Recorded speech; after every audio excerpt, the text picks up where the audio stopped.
अस्सलाम वालेकुम दोस्तों, की हाल चाल है जनाब। तुसी देखते पे हो अपना देश पंजाब टीवी ते मैं तुहाडा मेज़बान मुहम्मद नदीम खरल। सब तो पहले अपने चैनल नू करना है सबसक्राइब ते बेल आइकन ते क्लिक करना है एक अच्छी ते बेहतरीन वीडियो दा नोटिफिकेशन हमेशा की तरह वीरां भरावां ते सज्जनां नू मिलदा रहे। जिवें के वीर हमेशा की तरह नीली ते बेहतरीन ब्रांड वेखदे ने, अज भी वीरां वास्ते जनाब एक 4 दंद कट्टी 7 महीनों की 7.5 महीनों की आमला शर्तियां लेके असीं हाजिर होए हैं और वीरां वास्ते नीली दी झोटी और पुट्ठा झोटी का वेख के अख सिर वेख के वीरां ने फैसला करना है कि झोटी किन्ने % नीली दी है, मुल रेट ते फिर बाद की गल है। पहले नंबर ते जनाब झोटी दे जनाब सिर चेक करना है, कतरी कतरी सिर है, अख बिल्ली मणमण दी, मत्थे ते फुल्ली, पूरी झोटी दे गिठ गिठ पशम है। बाकी लैने देने मुकद्दर ने। झोटी की अगर स्ट्रक्चर की गल करिए, बॉडी की गल करिए, झोटी का पुट्ठा वेखना है, मई तो वड्डा जनाब 4 दंद कट्टी नू बड़ी वलैती, बड़ी नस्ली, बड़े खानदाना वाली और 7 महीनों की आमला 7.5 महीनों की आमला। जिंदा दिल करे तसल्ली करावे, मौके ते पूरा मौके ते आवे। अल्लाह के फजलो करम नाल साडी कीती गल विच फर्क आवे, असीं जनाब आण जाण का किराया भी देंगे और जनाब वीरां नू माजरत भी करांगे। 7.5 महीने की आमला, अख बिल्ली मणमण दी, सिर कतरी कतरी, मत्थे ते वड्डी फुल्ली, गिठ गिठ पशम, मंजा डेंदा झोटी ते मंजा। जेड़ा वीर तसल्ली करे, जेड़ा वीर तसल्ली करे मौके ते आवे, सानू कोई एतराज नहीं, तसल्ली करा के लै जावे। साडी गल ते रहे, डॉक्टर नू चेक करावे। 5-4 दिन का वादा घाटा 7 दिन का तो हो सकता है, बाकी क्योंकि समंदर ने 7 महीना तो घट होवे, ठीक है, असी देनेदार हैं। 5-4 दिन का वादा घाटा हो सकता है, बाकी 7.5 महीना की आमला है और इंशाअल्लाह पहलण मोह 4 दंद। जमाने तो सोहनी, जमाने तो चंगी, अल्लाह के फजल नाल मैं तैयार हुई, मैं 6 लाख दी और इंशाअल्लाह पहलण मैं 4 दंद। ये जियां आम लभदियां नहीं, एडा स्ट्रक्चर, एडी खूबसूरती, एडी नस्लजात आम मैं किसी नूं लगदी नहीं। बाकी थण की अगर गल करिए तो माशाअल्लाह रसगुल्ला लाई फिरदी, करम वाली रसगुल्ला। कैमरा विखा के तसल्ली करा के माल देने और छटियां ला देगी पिछे, जो पंजाबी समझते हैं उन्होंने वास्ते छटियां। उछल इंतहाई बरीक, पुट्ठा मैं चेक करना है अल्लाह के फजलो करम नाल। आम मई तो वड्डा पहलण कट्टी चौगी नूं जा पुट्ठा है और बाकी बलो बली का फिर अंत कोई नहीं। मुल भार रेट सारा कुछ सामने आ जाएगा।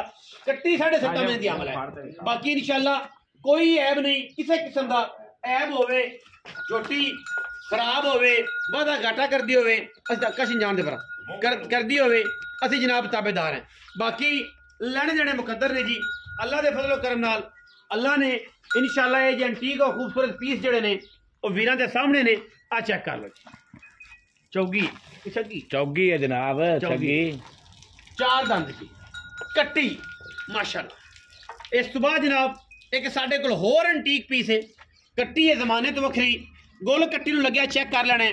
वीर आंदे ने झालर चेक करनी है, कट्टियां लैन लगे लोग झालर चेक करते हैं, झालर चेक करनी, पिछला बिड चेक करना है, अल्लाह के फजलो करम नाल तसल्ली करनी है कट्टी दी। इंशाअल्लाह वीर पूरी तसल्ली दे नाल लैने देने मुकद्दर ने। कट्टी माशाअल्लाह फूका नहीं लंघदा, बंदे कहते ने कि वीरे फूका नहीं लगदा, खीरी, मत्थे तो जज्जी, मुछां बगियां और मुंह तो खीरी, मुंह तो खीरी। अल्लाह के फजलो करम नाल तसल्लियां करा के कच्ची खीरी, इंतहाई खूबसूरत और अंटीक जानवर, वीरां दी तवज्जो दा मरकज। और इंशाअल्लाह कट्टी दे बदर चेक करने ने, ये भी छटियां लाने वाली करम वाली और इंशाअल्लाह और कोई 2 महीने 2.5 महीने इंशाअल्लाह मूत्र चल जाएगी। ये गल्लां इवें नहीं, खीरियां भी इंशाअल्लाह मूत्र चलदियां ने, ये सामभी आउण ते ये अजकल सारा जमाना वेदा पिया है। कट्टी दी खूबसूरती, कट्टी दी क्लास, कट्टी दे जनाब तोड़ना फेरना और पुट्ठा और नस्लजात माशाअल्लाह जमाने तो वखरी है, लड़े देने मुकद्दर ने और इंशाअल्लाह वीर पूरी तसल्ली करनगे और ये किस्म का कोई वादा घाटा नहीं जी। ये जनाब झोटी 7 महीने की आमला, दूसरी कट्टी खीरी और इंशाअल्लाह अल्लाह के फजल करम दे नाल जमाने तो वखरे ये जी पुत्र ने जी।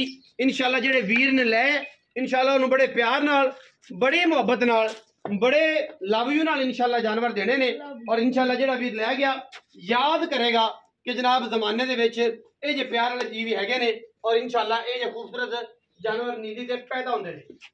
ਪਹਿਲੇ ਨੰਬਰ ਵਾਲੀ ਕੱਟੀ ਔਰ ਦੂਸਰੇ ਨੰਬਰ ਵਾਲੀ ਕੱਟੀ ਚ ਕੋਈ ਵੀਰ ਨੀਲੀ ਨੂੰ ਦੇਵੇ ਇਹਨਾਂ ਨੂੰ ਬਾਹਰ ਕੱਢ ਦੋਵੇਂ ਝੋਟੀਆਂ ਨੂੰ ਅਸੀਂ ਵਪਾਰ ਹੀ ਛੱਡ ਦਿੱਤਾ ਅਸੀਂ ਵਪਾਰ ਹੀ ਛੱਡਦੇ ਨੇ। ਜਿਹੜਾ ਕੋਈ ਮਰਜ਼ੀ ਸਿਆਣਾ ਹੋਵੇ ਉਹ ਜਿਹੜਾ ਕੋਈ ਮਰਜ਼ੀ ਆਵੇ ਕਿ ਮੈਂ ਬੜਾ ਸਿਆਣਾ ਉਹ ਜਨਾਬ ਝੋਟੀ ਨਜ਼ਰ ਮਾਰੇ ਸਾਡੀ ਜਿਹੜੀ 7.5 ਮਹੀਨੇ ਦੀ ਕੱਬਣ ਹੈ ਇਹ ਝੋਟੀ ਪੂਰੀ ਬਾਹਰ ਚ ਐਡੇ ਪੁੱਠੇ ਵਾਲੀ ਐਡੀਆਂ ਐਡੀਆਂ ਡਾਕਾਂ ਵਾਲੀ ਐਡੀ ਸੋਹਣੀ ਹੋਵੇ ਐਡਾ ਸੋਹਣਾ ਗੁੱਲ ਲੱਗਿਆ ਹੋਵੇ ਸਾਡੇ ਨਾਲ ਗੱਲ ਕਰੇ। आओ जी उस्ताद जी, उस्ताद अमर काले खां सियाल से जी भाईजान द ब्रांड ऑफ नीली बिस्मिल्लाह जी उस्ताद जी भाईजान की हाल है काले खां? शुक्र अल्लाह ठीक ठाक हो जी? अल्लाह का बड़ा शुक्र। अच्छा माल है दो कटियां दो बिल्कुल। झोटियां उस्ताद जी एक जनाब 7.5 महीने दी हमला जी को इंशाअल्लाह 5-4 ਦਾ ਵਾਦਾ ਘਾਟਾ ਉਹ ਹੋ ਜਾਂਦਾ ਹੈ। ਉਹ ਹੋ ਜਾਂਦਾ ਕਿਉਂਕਿ ਸਮੁੰਦਰ ਨੇ ਤੇ ਸਮੁੰਦਰ ਜਿਹੜੇ ਨੇ ਉਹ ਤੁਹਾਨੂੰ ਪਤਾ ਹੈ ਕਿ ਉਹਦਾ ਇਲਮ ਤੇ ਮੇਰੇ ਅੱਲਾਹ ਕੋਲ ਅੱਲਾਹ ਕੋਲੋਂ ਦਿੱਤਾ ਹੀ ਨਹੀਂ ਲੱਭਦੀ ਤੈ ਹੀ ਨਹੀਂ ਲੱਭਦੀ। ਅੱਛਾ ਇਹ 7.5 ਮਹੀਨੇ ਦੀ ਹਮਲਾ 5-7 ਦਾ ਵਾਦਾ ਘਾਟਾ ਹਾਂ 5-7 ਦੇ ਦੋ। ਅੱਛਾ ਤੇ ਕਿੰਨੇ ਪੈਸੇ ਨੇ? ਵੇਖੋ ਨਾ ਜੀ ਮੁੱਲ ਕਰਨ ਨੂੰ ਜਿੰਨਾ ਮਰਜ਼ੀ ਕਰਾਈ ਜਾ ਹਾਂਜੀ ਜਿੰਨੀ ਮਰਜ਼ੀ ਛਾਲਾ ਮਰਾਈ ਜਾ ਬਿਲਕੁਲ ਆਪਾਂ ਮੈਂ ਦੇਣੀ ਹੈ 4,30,000 ਕੋ ਪਿਆਰ ਮੁਹੱਬਤ ਉਹ ਅਗਲੇ ਮੈਂ ਤਿਆਰ ਹੋਈ 10 ਲੱਖ ਦੀ 10 ਲੱਖ ਅੱਲਾਹ ਮੇਰੇ ਦੇ ਹੁਕਮ ਨਾਲ ਜਿਵੇਂ ਮੈਂ 4 ਦੀ ਕੱਟੀ ਆ ਕੱਟੀ ਚੌਗੀ प्यार मुहब्बत हो जाएगा इंशाल्लाह। 4 तीन हाँ जी जमाने तो वखरी है अल्लाह दे पूरी हुक्म नाल। बार फिरो अगर कट्टी ए जे हड्डियां टाकां दी और हड्डी नस्ली कितों लब्बे ਸਾਨੂੰ ਦੱਸੋ ਕਿ ਸਾਡੇ ਅਸੀਂ ਲੱਭੀ ਐਵੇਂ ਗੱਲ ਇਹ ਆਪਾਂ ਸ਼ੌਕ ਨਾਲ ਚੜਾਈ ਹੈ ਹਾਂਜੀ ਤਾਂ ਠੀਕ ਹੈ ਨਾ ਵੀ ਕਿ ਆਪਣੇ ਘਰੇ ਲੱਗੀ ਘਰੇ ਫਿਰਦੇ ਸੀ ਹਾਂਜੀ ਕੱਟੀ ਜਿਹੜੀ ਦੂਸਰੀ ਹੈ ਹਾਂਜੀ ਉਹ ਮੂੰਹ ਖੀਰੀ ਹੈ ਉਹ ਖੀਰੀ ਹੈ ਹਾਂਜੀ ਅੱਛਾ ਕੱਚੀ ਖੀਰੀ ਹੈ ਉਹਦੇ ਪੈਸੇ ਦੱਸੋ ਜੀ ਕਿੰਨੇ? ਉਹਦੇ ਮਕੂਲ ਜੇ ਆਪਾਂ ਅੱਗੇ ਤੈਨੂੰ ਤਾਂ ਪਤਾ ਦੱਸ ਪਿਆਰ ਨਾਲ ਉਹਦਾ 2,35,000 2 ਲੱਖ ਉਹਦੇ ਪਿਆਰ ਪਾ ਉਹਦੇ ਹੋਰ ਪਿਆਰ ਕਰੋ। ਅੱਛਾ ਉਹ ਥੋੜਾ ਜਿਹਾ ਮੈਨੂੰ ਲੱਗਿਆ ਜਿਹੜਾ ਰੌਲਾ 5,000 ਦਾ ਉਹ ਕੱਢ ਫਾਈਨਲ ਫਾਈਨਲ ਕਰ 2,20,000 2,20,000 ਇਹਨਾਂ ਵਿੱਚ ਕੱਟੀਆਂ ਚ ਐਵੇਂ 5-7,000 ਦਾ ਹੁੰਦਾ ਹੈ ਬਿਲਕੁਲ ਐਵੇਂ ਰੋਜ਼ੀ ਇਹਨਾਂ ਦੇ ਵਿੱਚ ਕੋਈ ਲੰਮੇ ਚੌੜੇ ਪਾੜੇ ਨਹੀਂ ਹੁੰਦੇ ਕਿ ਜਿਹੜੇ ਵੀਰ ਬਹਿ ਜਾਂਦੇ ਨੇ 1 ਲੱਖ 1.5 ਦੀ ਹੋ ਜਾਏਗੀ ਕੋਈ ਆ ਕੇ 60 ਦੀ ਹੋ ਜਾਏਗੀ 3.5 ਮਣ ਪੌਣੇ 4 ਮਣ ਦੀ ਪੌਣੇ 4 ਔਰ ਮਾਸ਼ਾਅੱਲਾ weight ਦੇ ਹਿਸਾਬ ਨਾਲ ਵੀ ਇਹ ਜਾਨਵਰ ਨਹੀਂ ਵਿਕਦੇ। ਮੈਂ ਹਮੇਸ਼ਾ ਕਹਿੰਦਾ ਹਾਂ ਨਾ ਇਹ weight ਚ ਨਹੀਂ ਵਿਕਦੇ ਕੱਟੀ ਦੇ ਖਲੋ ਔਰ ਕੱਟੀ ਦੇ ਰੇਟ ਕੱਟੀ ਪੁੱਤਰ ਹੈ ਇਹ ਹੈ ਪੁੱਤਰ। ਜਿਹੜੇ ਵੀਰ ਨੇ ਲੈਣੀ ਜਨਾਬ ਨੰਬਰ ਸਕਰੀਨ ਦੇ ਉੱਪਰ ਚੱਲਦਾ ਪਿਆ। वीडियो अच्छी लगे वीडियो लाइक करना है शेयर करना है कमेंट करना है और अपनी राय ना सानू जरूर आगाह करना है। पाकिस्तान जिंदाबाद पाक आर्मी हमेशा जिंदाबाद।